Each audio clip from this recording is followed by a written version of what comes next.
Welcome to the programme in the company of a journalist and a football manager tonight. And you'll be thinking, we're only going to talk about journalism and managing football teams. But actually, we're in the company of a triathlete and also in the company of a top impressionist. Because I'll introduce the triathlete, athlete times 3, Andy Giddings. Pending, yeah. Sports editor of BBC Radio Sheffield, and our old friend Ryan Hindley. I decided there was no way at all that Ryan was going to come in this summer because he'd been on probably more than Carvalho and Wilder and all the others put together during the course of the season as Hallam FC manager, but he then goes and lands another job. He's gone to Worksop Town, which gets you back into the studio, Ryan. Yep. A warm welcome to you. It was only to get in here, Alan, you know that. Probably, yeah. That's the only reason I took it. Yeah, you walked all the way to Worksop. Absolutely, yeah. Where of course you played previously. Yeah, yeah. So it's been an interesting summer. 3 years at Hallam, and just felt it was the right time, the right offer, the right club. And as I've said, you know, when a club of the size of Worksop comes knocking, you've got to take it serious. I felt like I'd taken Hallam as far as I could. And it's on to the next chapter, and a chapter of a club that's close to my heart that I've played many games for.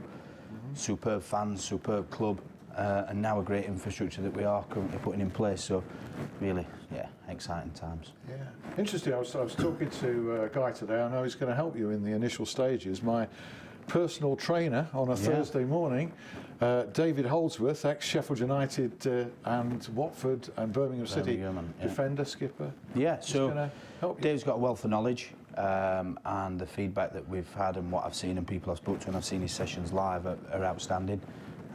We want to be the fittest. We want to be the fittest bunch. We've got a good range. The average age of the side is 23. And our aim is massively to be the fittest side. If we can't be the best side, let's be the fittest, because when you get to our levels, the majority of games are won by the fittest side. And I'm really keen to work with David, you know, as I am with, you know, people that I'm close with. Chris, is you can never have too many mentors of people that have achieved one as a player, and secondly as a manager. So it's good to have, you know, it's good to have people around you who can mentor you and give you a wealth of experience. So yeah, I'm looking forward to working with him. Yeah, well, I work with him and enjoy working with him on a weekly basis, and have for a couple of years now. So you can see what a fine advert I am. Yeah, I think for what he's going to do to your first team squad. You know? I think I'll give him a ring after and stand him down. I'll do it myself. Yeah, don't let him even start. Don't let him even start. We do have some great chats about football, though. He's good. Yeah, he's good. So you fill an hour doing that, then, don't you? Yeah, just about. We do actually. And I pay him just to come down for a chat. He's coming in the studio, by the way, in August as well. I've booked him to come in, and I'm not paying him for that. So yeah, it only works one way. Andy, we'll go on to the triathlon shortly. You're doing. I had to look up the dates because, of course, triathlons and me just don't cohabit. 22nd and 23rd of July. Yeah, 22nd of July in London. London Triathlon, obviously. Training going pretty well. 4 weeks to go. It's quite daunting, really. I say we, there's 35 of us. Friends from Halifax. I'm from Halifax in West Yorkshire. We're all trying to raise money for Overgate Hospice, which is in a place just outside of Halifax called Elland. So for all the Sheffield listeners, it's the St Luke's of Halifax, essentially. Yeah. And we're trying to raise 15 grand. And we're on the way. Yeah. But training's almost there. I'm actually really looking forward to it. It's been quite good. Yeah. All right, you're looking very trim. He looks like he's had, you know, more than a few weeks with David Holdsworth. If you can play, I look like I've never seen him. I'm putting him on a form after. You really would be desperate for that, I think. Yeah. Well, we've got loads of Blades and Owls topics to chat over with Andy. Bit of gossip about the transfer scene, who's coming, who might be going, that kind of thing. But I mentioned about an impressionist at the start of the show, so we know a little bit about the triathlon. We'll follow that with Andy later. What people, well, those who don't know you won't know, is that you're a bit of a Mike Yarwood. Now, Mike Yarwood, you'd never heard of him. He was he was a great impressionist as I was growing up. Did Harold Wilson, Ted Heath, people like that. Go on then, who can you do? Well, I can do you, Alan Briggs. There's been a goal! Excellent stuff here. Damn, there's been a goal at Northampton. It's me, it's Alan Briggs. It's 1-0. No, there's a few, obviously. I think the most famous one of late has been... That was Alan Partridge. That was Alan Partridge. Well, Alan Partridge is, I think, is after Alan Biggs, I'll be honest. But I think the latest one was, I got a phone call, I was out for lunch, and I got a phone call and someone said, is that Ryan Hindley? And I said, yeah, speaking. I'm thinking, I'm in trouble here. He said, someone wants to speak to you. Hello? I said, hello. It's Kel Brook. He said, I've heard you do impressions of me. Can you do some impressions of me? So I'm just out for lunch at the minute, Kel. I'm ever so sorry. I've got my mouth full. Yeah, I've got my mouth full. Can I ring you back? And he said, yeah, of course you can. So I went back to office and I got a text from one of his family members saying, look, can you do it? He thinks it's fantastic. So I went back to the office and I did a Glenn McCrory, Chris Eubank and Kel Brook speaking about his fight with Chris Eubank interjecting, saying he'll never beat my son and stuff. So it was, it was funny because it was just like, yeah. So I'm talking and I'm listen, Babby, listen. These chocolate brownies are coming out on the 1st of July. There's going to be no problems, you know. And then you've got Glenn McCrory saying, I really think that Kel Brook's really got to work hard to win this fight against this lad. And then you've got Chris Eubank saying, that's not a problem. And then Kel won't win the fight. He'll come up against my son, and Chris Jr. is the better fighter. He's been schooled by myself, and there'll be no winner in it. I think it goes back to Kel saying, listen, Babby, when you come to Sheffield, you get some steel. You're going to get this chocolate brownie and this chocolate brownie, and it just progresses from there. But there is different ones. I know you like Peter Shreves, don't you? I do him in part 2. I'll do him in part 2. You can do Peter Shreves and 1 or 2 other football figures. You can do Andy Giddings, can't you? No, not yet. Well, I probably could do, but no, I don't want this triathlete beating me. Right, in part 2, folks, Peter Shreves and anybody else we can persuade him to do. Right. The stage is set now. No, yeah, I don't know what... Forget football, I'm done. You're in the wrong job. I know. You should be... I think that sometimes when I lose, yeah, definitely. Yeah, you could be. Can you do an Alex Ferguson or, I don't know, even an Arsene Wenger or a Jose Mourinho? To be honest, they get... I watch a lot of impressionists who do the same things constantly. So they do the Gerrards, they do the Rooneys, because they're quite easy and people do the thing. It's not something that I really study, if I'm being honest. I don't have time. If I did, I probably would be able to, but I'm one of them that you have to... A career out of it. You have to study these people. I can remember Alistair McGowan saying you really have to sort of really get the mouth and the facial aspects right of it, and it just flows. But yeah, they're just ones that I've been You'd have to doing. have a shave for a few of the ones that probably. you do. Right, okay, let's bring some sanity to the proceedings. We will return to this subject, and talking about sanity or insanity, we'll return to the subject of the triathlon with Andy. What sort of a summer are you having? I mean, it's a quiet summer so far. Sheffield United did business early. Sheffield Wednesday haven't really done any yet. It's almost got to the point where with United fans are starting to forget that actually they have done some, and it was worth pointing out the other day that, you know, you have signed 4 players already. But yeah, quiet ultimately so far. With Sheffield Wednesday, history suggests we should probably expect that. The wheels don't really turn with any great speed until July. I know every manager and head coach, in fact Lee Bullen's just been doing the same on the programme tonight, saying, look, yeah, we'd like them all in before the start of pre-season, but due to the stupidity of the transfer window, when does that happen anyway? And also we know that the action happens when Mr. Shansiri's in town, and he isn't at the moment. No. And he'll be working on it with his various agents and whatever. I'm sure there's a lot going on behind the scenes, but the actual signings don't tend to happen with him. Not for Sheffield Wednesday, more specifically. Other clubs in the area, clearly they've started to do bits and pieces. I think it's quite difficult for Wednesday this summer, again, in the fact that when Mr. Chansiri first took over, several players came in because you're trying to turn a pretty average team into being a good one, and obviously they have. Well, where are the 2 or 3 players, let's say it's that, maybe 5, that can get Wednesday from being a strong playoff team to being an automatic promotion team in a market that's probably actually harder this year because there are more teams, aren't there, really? Yes. Last year you looked at every player that was top-end championship, they'd want to go to Newcastle and Brighton because people just thought that would be how it panned out. Maybe Norwich, didn't quite work out for them. But now Wednesday are one of 12. None of the 3 teams that have come down from the Premier League, despite the money they have, strike me as being particularly stable right now. So it's a harder market this year. And as you say, they're looking for a select band of players who've got to be of a select ability. So it's going to be harder work to get them. Of the names that have been mentioned, I've got no personal knowledge of some of the names that I've seen mentioned. You have to apply sort of instinct and logic. Ollie Burke, an outstanding talent, certainly has got something that would appeal to almost any club in the Championship. Talk of a loan for him from abroad. What do you think? Well, he's at Leipzig, isn't he? He probably got a move that even Nottingham Forest weren't expecting, and money that they probably weren't expecting as well. Well, yeah, I suppose if you apply a little bit of logic, we know that Sheffield Wednesday are after at least one centre-half, maybe two. I think most fans would agree with the idea that they need at least one winger.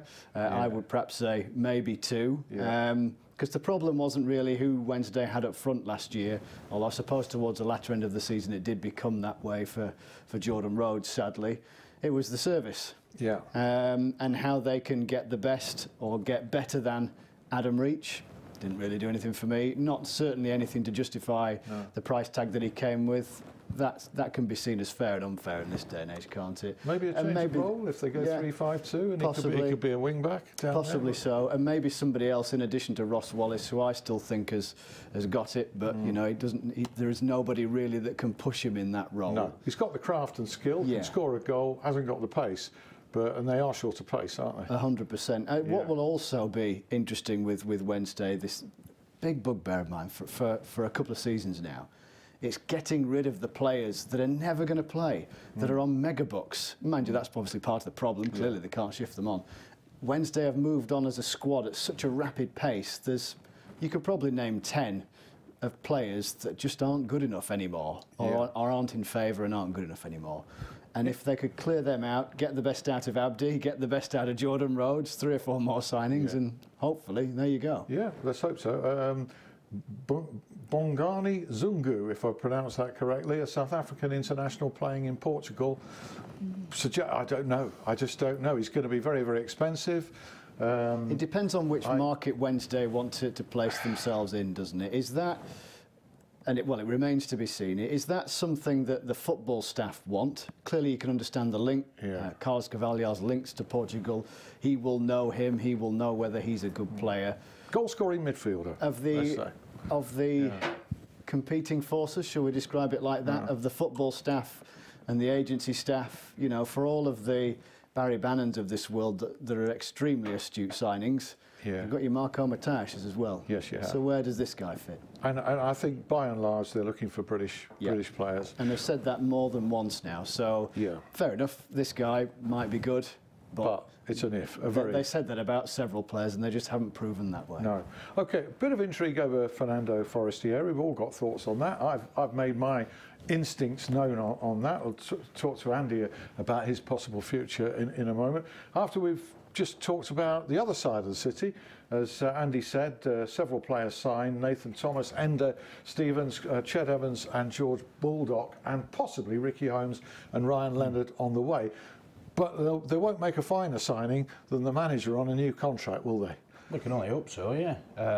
It's well deserved, it's well justified. I think, you know, anybody who gets 100 points at a very, very tough level deserves to be financially better off and a better contract and stability, because stability is key in football now. There's so many clubs we see year upon year that, you know, Puel at Southampton, you get to a cup final, you finish at, what was it, 8th, and you get why? Southampton. I got quite a few Southampton fans quite savagely coming back at me. You didn't see us, you didn't see the boring football, blah, blah, blah.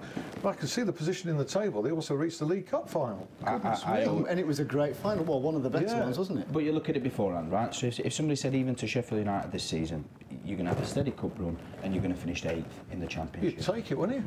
Of course you would. You'd be mad not to. Absolutely. So but Southampton aren't bigger than Sheffield United. No, so I don't know what. I think Chris has made some astute signings. I think if we get Ricky Holmes, I saw Ricky quite a bit when he was at Northampton. Great to watch. Puts people on the edge of the seats. And Ched coming back. I think we are, you know, we're not privy to the finances and stuff, but I think we are one big marquee signing off.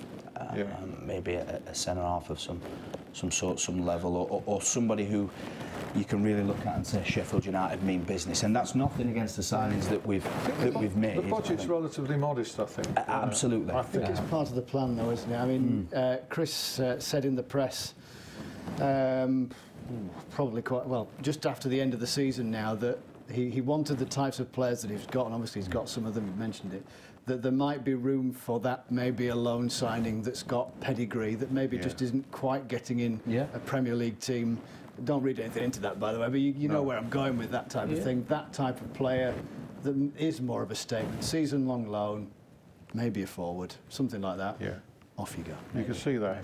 As for the manager, I've got to say, you know, I think Sheffield United's board have handled things brilliantly for a year, and what was lacking behind the scenes seems to be there now. And they made a great appointment in Chris Wilder, but I do think they've been exceptionally slow off the mark in this revised contract. It should have been. As night follows day, surely. The season should have finished, and before people went on holiday, the key thing should have been sorted. This is an obvious attraction to Sheffield United's best signings, Chris's best signings, Alan Nil, and then the players follow after. So you've got to look after the people at the top of the tree, and hopefully that'll get sorted, because there's nobody more deserving of a better contract than Chris and Alan and the backroom staff. Would you concur with that? I absolutely would. People can get contracts in football now for very little. So 199 points in 2 seasons, 100 at one club, and lifting a club that had its chin firmly planted on the floor prior to his arrival. Absolutely new contract. You've got to ring fence a man like that and make sure he doesn't get, you know, he's got no instinct to go whatsoever, but you shouldn't take advantage of that. No. He's a professional manager. Yes, he loves Sheffield United. I think that's plainly obvious to see. We'll never forget the bus tour. He has. I don't think he can remember anything. No, we won't forget it. He probably can't remember. No, but he is a professional manager. Somebody comes calling, and there will be bigger clubs. You know, what if he does well? Sunderland genuinely interested as one of the ones that they put feelers out about. It's a good thing they're in a bit of a mess, though. So, but financially, you know, Listen, it's like anything. If Chris was to leave Sheffield United tomorrow, God forbid, to go to Sunderland and pick up let's say a 3-year contract on over £1 million a year, who can begrudge any man that in any industry? Whether if you're having your budget as a manager quadrupled, your salary quadrupled, go and give it a go, because that's another massive club that if you turn round late in life, you say, I turned down. You're going further and further up the ladder. Hopefully, and you know, sources said that he'll stay at Sheffield United, which is brilliant, and sign a contract. And that's a problem. I just hope that we're realistic as supporters, and we understand that we are where we are, and we are signing players that we are, and let's have a consolidation year. Let's have a look at the league. Let that have a look. Chris was sitting where you are, and he said he didn't know the meaning of the word. Well, he doesn't know. Consolidation. No. I don't think it does strike me sometimes that we're making more conservative predictions than they are. You know, Alan's kind of said the same thing as Chris has done as well, but it's just a different world now. You know, I think I don't think personally Sheffield United are in any bother when it comes to relegation, that kind of thing. But I stand by the sort of theory that there are 12 teams that can have grand designs on the playoffs.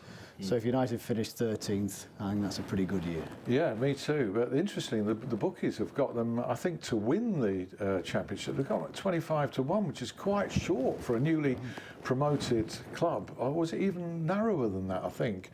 Because you can never rule it out, because we've seen Southampton and Norwich, among others, come straight through when clubs that size just get on a roll. And because Sheffield United's got a huge fan base, there might be a few that have stuck a fiver on there, and all of a sudden it becomes 25-1. It could be. Or a Millwall, you know, they've got momentum as well. But absolutely.